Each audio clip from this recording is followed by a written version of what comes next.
안녕하십니까. 황태순TV의 황태순입니다. 2020년 7월 27일 월요일입니다. 조금 전 오후 2시, 7월 27일 오후 2시 정홍원 전 국무총리가 그분 말씀대로 그야말로 피를 토하는 심정으로 대국민 호소문을 발표했습니다. 정홍원 총리는 박근혜 대통령 초대 국무총리로 2년 가까이 총리를 역임했고 2016년입니다만은 그 당시 박근혜 대통령 JTBC의 태블릿 PC 얘기 나오면서 박근혜 대통령 최순실을 올가서 엮어서 마구 민주당에서는 탄핵 분위기로 몰아가고 있었고, 또 당시 새누리당 입장에서는 정진석 원내대표 시절입니다만은 4.6당론, 그러니까 2017년 4월에 대통령이 하야하고 2017년 6월에 대선을 치르는 4.6당론을 채택했습니다만은 당시 새누리당 내 김무성 전 대표 또 유승민 의원 등이 주도한 탄핵의 움직임들이 결국은 지금 국회에서 인사청문회하고 있는 박지원 국가정보원장 후보자죠. 그때는 의원이었습니다. 그래서 김무성 전 대표와 박지원 의원 간의 형님 저희 50개 준비되어 있습니다 했던 것이 다 드러났죠. 어쨌든 그때 그와 같은 사태를 놓고 정홍원 전 총리는 본인이 법률가, 이분 고등검사장 출신이고 검사 출신입니다. 국무총리 하셨는데 그런 얘기를 했어요. 지금 박근혜 대통령을 하야, 탄핵의 분위기를 모는 것은 그야말로 우리가 금기시하고 있는 마녀 사냥이 아니고 그 무엇이겠는가. 저는 그와 같은 정홍원 당시 전 국무총리의 용기 있는 발언, 그때 아무도 제대로 이해하기 못하고 아무도 그 어떤 진실을 갖다가 직시할 용기가 없었을 때 정홍원 총리가 그와 같은 얘기했던 부분은 상당히 저 그때 종편할 때입니다. 기억에 남고, 또 올해죠. 올해 2월 초에 2월 3일이던가요. 문재인 대통령 그야말로 나라를 철저하게 망치고 소득주도 성장 등등등등등등등 탈원전, 남북 문제 최악으로 한미동맹은 파탄나고 이런 부분에 대해서 올 2월 달에 문재인 대통령 향해서 공개 질의서를 냈던 정홍원 전 총리를 기억합니다. 문 대통령, 당신은 지금 하야할 때가 되지 않았는가? 라고 물었던. 어쨌든 그와 같이 나라 걱정 많은 1944년생이니까 이제 이분도 70대, 76, 77이네요. 그 정홍원 전 총리가 그야말로 대국민 호소문을 통해서 우리 사회, 지난 문재인 정권 3년 몇 개월에 보면 그들의 광란에 광란과 광풍의 그 현장을 갖다 조목조목 짚는 우리 자유우파의 원로인 정홍원 전 총리의 오늘 대국민 호소문을 갖다가 좀 소개해드리려 합니다. 그 호소문에 보면 중간중간에 제가 이제 편집이라 그래봐야 제 밑에 제가 생각할 때 이거다 하는 그런 포인트를 갖다가 캡션을 달아서 여러분께 소개해드리도록 하겠습니다. 한번 보시죠. 존경하는 국민 여러분, 전 국무총리 정홍원입니다. 저는 오늘 피를 토하는 심정으로 국민 여러분께 절규하고자 이 자리에 섰습니다. 지금 이 나라는 상식도 윤리도 법도 없는 경우 없는 나라가 되어가면서 권력이 판치고 힘이 정의가 되는 세상이 되었기 때문입니다. 국민 여러분, 우리나라가 어떤 나라입니까? 일제 36년 강점기로부터 해방의 기쁨도 잠시, 북의 기습 남침으로 인한 동족 상잔의 전란을 겪으면서 우리나라는 세계에서 가장 못 사는 나라 중에 하나가 되고 말았습니다. 이러한 피폐한 상황을 극복하는 우리 국민의 저력은 참으로 위대하였습니다. 지난 반세기 동안 세계의 경제가 6.6배 성장한 데에 비해 우리는 350배나 성장하였습니다. 국민소득 3만 불, 인구 5천만 이상의 강국 대열인 30, 50 클럽에 세계 7번째로 당당히 진입하는 나라가 되었습니다. 이를 두고 어떤 외국 기자는 대한민국은 어느 날 로켓처럼 치솟은 나라라고 극찬한 바 있습니다. 제가 총리 재임 시 아제르바이잔을 방문했을 때 그 나라 대통령은 자기 나라가 석유 생산으로 우선은 먹고 살만하지만 석유가 고갈된 이후의 롤 모델로 삼아야 할 나라는 바로 대한민국이라고 하면서 협력과 지원을 요청할 정도였습니다. 태국 등 동남아는 물론이고 중국, 러시아, 덴마크 등 세계 강국들도 우리나라에 대하여 각별한 관심과 우호적인 대우를 하려고 노력하는 모습도 보았습니다. 그때마다 가슴 저미도록 뿌듯함과 우리나라의 자랑스러움을 새삼 느끼곤 했습니다. 우리나라의 비약적인 경제성장은 자유민주주의의 확고한 토대 위에 박정희라는 걸출한 지도자와 함께 우리 국민들의 근면성실하고 창의적이면 도전적인 국민성에 힘입어 가능했다는 사실을 어느 누구도 부인할 수 있겠습니까? 이러한 탄탄한 경제를 토대로 민주화도 이룩함으로써 세계가 우리를 괄목상대하는 나라가 된 것입니다. 최빈국에서 세계 10위권 경제대국이 된 것에 대해 외국의 원조를 받던 나라에서 원조를 주는 나라가 된 데 대해 외국인들의 시선이 어떠한지는 국민 여러분들께서도 많이 체험해 보셨으리라 믿습니다. 우리 모두 우리나라의 위상에 대해 그동안 얼마나 큰 자긍심을 느끼면서 살아왔습니까? 존경하는 국민 여러분, 자유민주주의의 바탕 위에 꽃피운 오늘날 번영의 과실을 우리만 따먹고 끝내도 되겠습니까? 결코 그럴 수 없고, 그렇게 하면 우리의 후손들에게 죄악을 범하는 일이 아니겠습니까? 우리 국민 모두는 이 번영과 자유를 더욱 진전시켜 더 나은 미래를 후손들에게 물려주고자 애써왔고, 역대 국가 지도자들도 벽돌 한 장이라도 더 쌓아 올린 지도자로 평가받고 싶어 노심초사하면서 그 직을 수행하는 모습을 보아오지 않았습니까? 그런데 이게 웬일입니까? 문재인 정부가 들어서더니 온 나라 전 분야에 걸쳐 쌓기는커녕 무너지고 깨지는 소리가 진동을 합니다. 이 정권이 들어선 뒤 지난 3년을 되돌아보시면 이 정권이 무엇을 한 것으로 기억되며 무엇이 업적으로 떠올려지십니까? 국가 안보가 튼튼해졌습니까? 북의 핵은 기정사실화 되어가고 있고 오히려 넌지시 핵주먹을 과시하는 지경이 아닙니까? 북핵을 포기시키겠다고 한 대통령은 그동안 어디서 뭘 하고 있었습니까? 개성연락사무소를 폭파하는 행위는 우리 대사관을 폭파하는 행위에 준하는 도발임에도 이 정부가 제대로 된 항의라도 한번 하던가요? 북한의 부부장에다 조리장이라는 자까지 나서서 문 대통령과 우리 정부를 향하여 철면피한 광대극, 국수 먹을 때는 요사 떨었다는 등 입에 담기도 싫은 말로 조롱을 하고 있으나 이는 곧 대한민국을 능멸하는 짓이어서 국민들만 전에 겪어보지 못한 치욕감에 분을 스스로 사게 하지 않았습니까?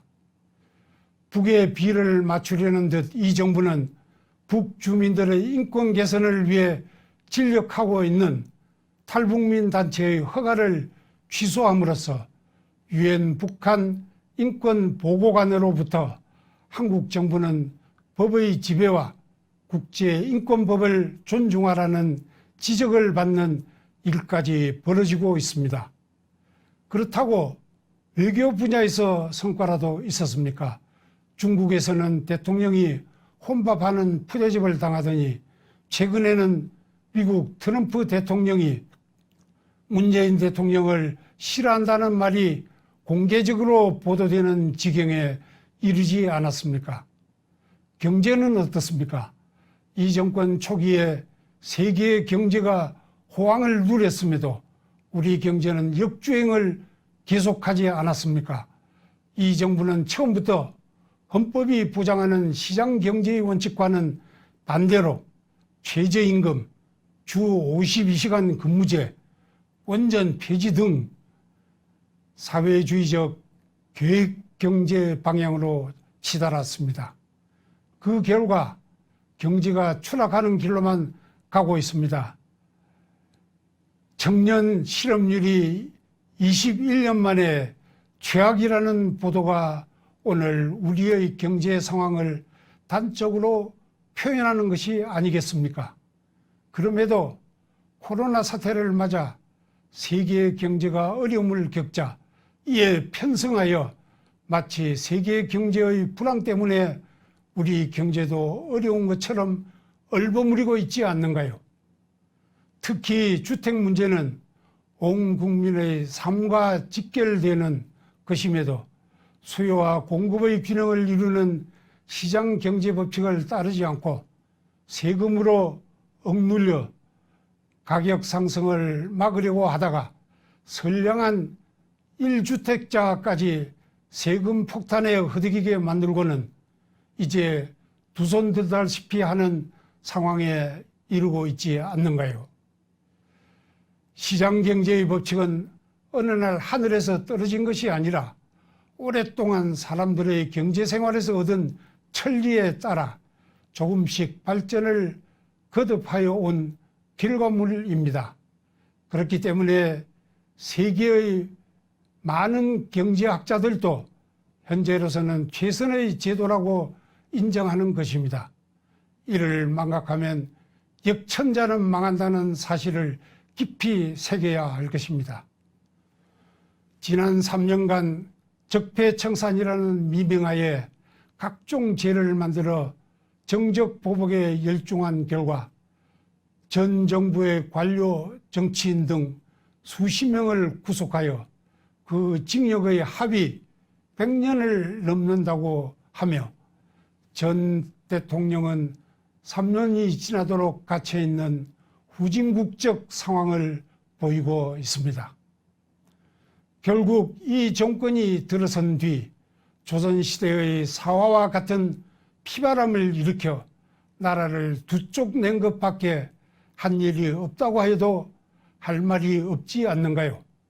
대통령 취임사를 실현한 유일한 것이 한 번도 경험하지 못한 나라를 만들었다는 것 아닌가요? 지난 2월 3일 저는 대통령에게 보내는 공개 질의를 통하여 대통령이 자유민주주의를 지킬 의사가 있는지와 현 정부의 실정에 대하여 조목조목 질의하면서 답변을 요구하였고, 대통령이 헌법을 준수할 의사가 없으면 그 직에서 물러날 것을 요구한 바 있습니다. 그에 대한 어떠한 답변도 듣지 못했음을 이번 기회에 국민 여러분께 보고 드리며 국민 여러분과 함께 제 질의에 대한 대통령의 답변이 있기를 다시 한번 촉구하는 바입니다. 그 질의에서도 지적하였지만 무엇보다도 큰 문제는 대통령의 신뢰 상실입니다. 필부도 한번 신용을 잃으면 모든 것을 잃는 법이거늘 하물며 일국의 대통령은 신뢰가 생명같이 중요한 덕목 아니겠습니까? 문재인 대통령은 취임사에서 오늘부터 저를 지지하지 않는 분도 진심으로 국민으로 섬기겠다.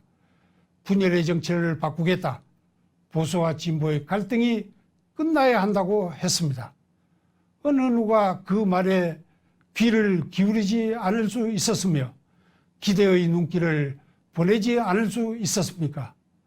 그런데 실제는 그와 정반대의 길로 치닫고 있지 않습니까?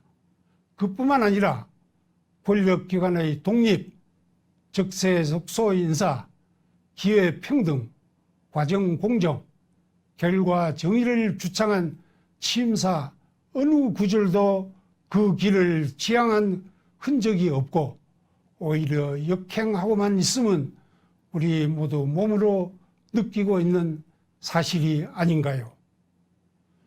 조국 전 장관을 비롯하여 현 정권에 몸담은 수많은 사람들의 이중적이고 철면피한 모습들을 필설로 다 표현할 수 없을 정도입니다.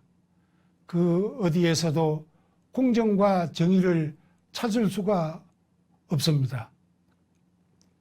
대통령이 검찰에 대하여 노골적으로 수사 지시를 하는가 하면 여당 주변 인사들이 검찰총장을 대놓고 위협하고 있으니 참으로 전대미문의 일들이 벌어지고 있습니다.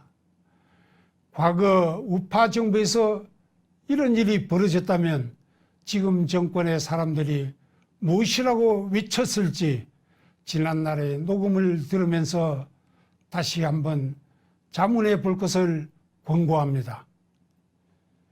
윗사람이 예를 모르고 아랫사람이 배움이 없으면 나라를 해치는 백성이 날마다 일어나게 되어 나라가 위태롭게 된다고 한 맹자의 말씀이나 윗물이 맑아야 아랫물이 맑다는 격언처럼 대통령이 시건을 하면 온 나라의 법도 윤리도 상식도 없는 경우 없는 사회가 되어버릴 수밖에 없는 일입니다. 여성의 인권을 주창하던 자가 여성을 성추행하고 위안부의 인권을 외치던 자가 위안부를 사리사욕에 이용하며 반미를 외치던 자가 자녀는 미국 유학을 보내는 이런 구역질 나는 위선을 언제까지 보고만 있어야 합니까? 문재인 대통령은 이번 21대 국회 개원연설에서 공수처, 부동산 문제와 관련하여 협치를 강조하였습니다. 협치는 상대방을 인정하고 서로 양보하면서 타협하는 것이지 상대방을 무시하는 안하무인의 태도로 상대방만의 양보를 기대하는 것이 아닙니다. 그것은 협치가 아니라 독치이며 상대방의 맹종을 요구한 것에 다름 아닙니다. 국회 법사위원장을 야당이 맡는 것은 오랜 전통이 되다시피 하였음에도 이를 무시한 것을 비롯하여 국회의 전 상임위원장을 여당이 독차지하는 상상 밖의 의회 독재를 하면서 협치라는 말이 어떻게 나올 수 있는가요? 대통령은 먼저 여당에 의회 독재 문제부터 시정하도록 요구한 뒤 협치 운운하는 것이 순리입니다. 존경하는 국민 여러분, 최근의 여러 정황은 우리를 더욱 참담하게 만들고 있습니다. 북한의 6.25 기습남침으로 국가 존망의 위기에 직면하였을 때 국군 용사들의 목숨을 내건 사투는 우리가 모두 영원히 기억하면서 추앙하여야 할 일입니다. 미국이 전쟁 영웅을 어떻게 대우하는지 우리는 감동 어린 눈으로 보아오지 않았습니까? 뛰어난 정과를 올려 나라를 구하는 데 일조한 백선엽 장군이 별세하였음에도 정부는 국가적인 추모의 장을 만들어 기릴 생각은 추호도 하지 않았습니다. 오히려 국민들이 나서서 조문처를 마련한 등 추모 열기가 온 땅에 가득하였음에도 대통령은 조문은 물론 조사 한마디 언급하지 않았습니다. 그에 반해 미국 백악관은 한국이 지금과 같은 자유민주공화국이 된 것은 백선엽 장군 덕분이라는 조사를 보내지 않았습니까? 이럴 수가 있는가 하는 분노가 치밀어 올랐던 것은 저만의 심정이 아니었을 것으로 생각됩니다. 이건 분명 정상국가가 아닙니다. 그에 반해 차마 입에 담기도 어려운 몹쓸 짓을 하다가 극단적인 선택을 한 박원순 전 시장은 서울시 장례로 예우를 하면서 집권당은 그 뜻을 기억하겠다는 흰수막까지 내걸었으니 국민 여러분, 이 일을 어떻게 해석해야 합니까?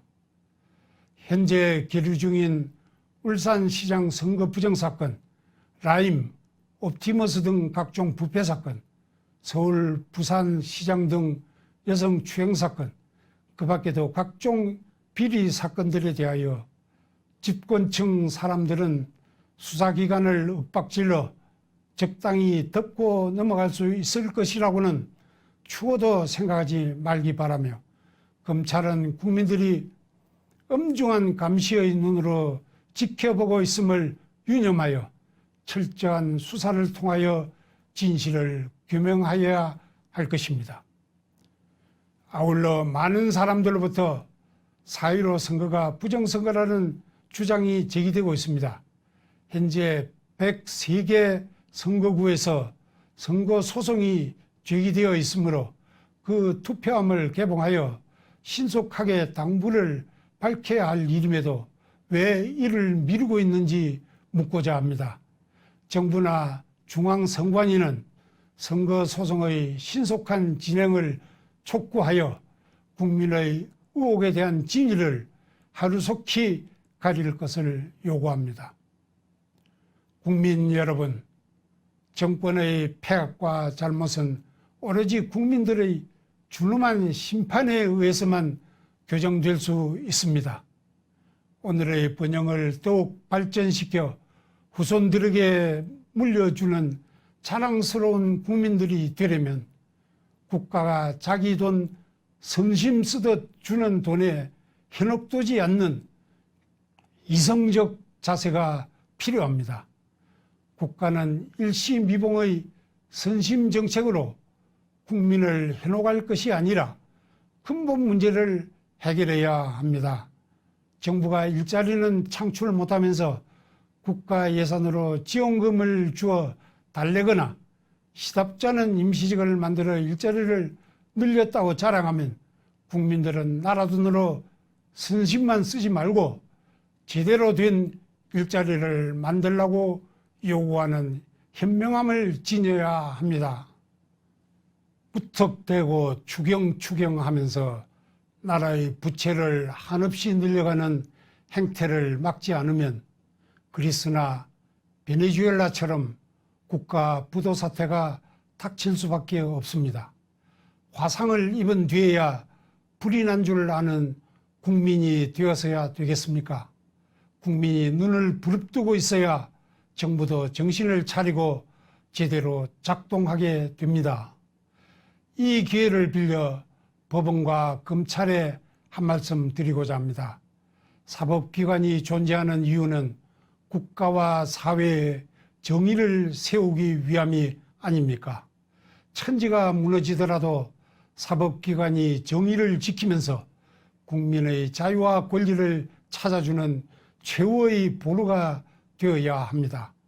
판사, 검사 여러분들은 오로지 정의의 사도라는 자긍심을 갖고 훗날 역사에 내가 어떻게 기록될 것인가 하는 것을 늘 마음에 새기면서 직에 임해 주실 것을 부탁드립니다. 지금 지지부진한 각종 비리사건 수사나 상식에 부합하지 않는 판결에 대하여 법원 검찰의 깊은 성찰이 있으시기를 국민의 한 사람으로서 간곡히 당부합니다. 또한 언론에 대하여도 한 말씀 드립니다. 언론은 사회의 공기로서 파수꾼과 같은 역할을 하여야 하지 않는가요? 이를 위해서는 진실, 정확, 공정이 생명일 것입니다. 이 정부 들어 언론 환경이 매우 열악해졌습니다만 언론인 여러분들도 스스로 소금의 사명을 다하고 있는지 한 번쯤 성찰해 보시기를 바랍니다. 비판할 것을 못하고 왜곡하여 기사를 낸다면 그 기록들이 두고두고 여러분의 양심을 괴롭힐 것임을 새겨주시기 바랍니다. 마지막으로 야당에게 한 말씀 드립니다. 여러분들은 집권 세력이 잘못된 길을 갈 때 이를 바로잡기 위해 존재하지 않습니까? 지금 폭정에 신음하는 국민들은 나라가 흔들거리는 모습을 억장이 무너지는 심정으로 지켜보면서 제대로 된 나라, 제대로 된 정치를 할 정당을 간절히 희구하고 있습니다. 무엇보다 자유민주주의와 국가 안보 그리고 시장 경제를 확고히 지켜줄 정당, 그리하여 국민들이 안정된 삶을 누릴 수 있게 되기를 간절히 소망하고 있습니다. 현재의 국가 상황으로는 그것은 야당만이 할 수 있는 일임을 국민들은 잘 알고 있기에 그 의지가 확고한 야당을 갈망하고 있습니다. 그러나 지난 총선 과정에서 이 정권을 심판해야 한다는 국민들의 뜨거운 열망을 담아내기는커녕 공천 파동과 막말 시비에 허우적대다가 오히려 심판을 당하는 모습을 보면서 실망을 넘어 분노하는 국민들이 많다는 사실을 야당 인사들은 깊이 새겨야 할 것입니다. 국회의원 배지는 개인의 입신양명의 상징이 아니오 국민의 고의를 표현하는 것임을 명심하시기 바랍니다. 존경하는 국민 여러분, 우리는 할 수 있습니다. 아직까지는 배 12척이 남아있다고 한 이순신 장군의 말씀처럼 대한민국은 쓰러지지 않았습니다. 이제부터라도 국민들이 깨어나면 나라를 바로 세울 수 있습니다. 우리의 헌정질서를 무너뜨리고 민생을 파탄으로 이끄는 정권에 대하여 그것은 아니라는 확실한 목소리로 거부합시다. 사회 지도층을 비롯하여 나라를 걱정하는 국민 모두가 자기 위치에서 올바른 구국의 목소리를 드높입시다. 그리하여 우리 대한민국을 살려내고 반석 위에 올려놓은 뒤 후손들에게 물려줍시다. 감사합니다.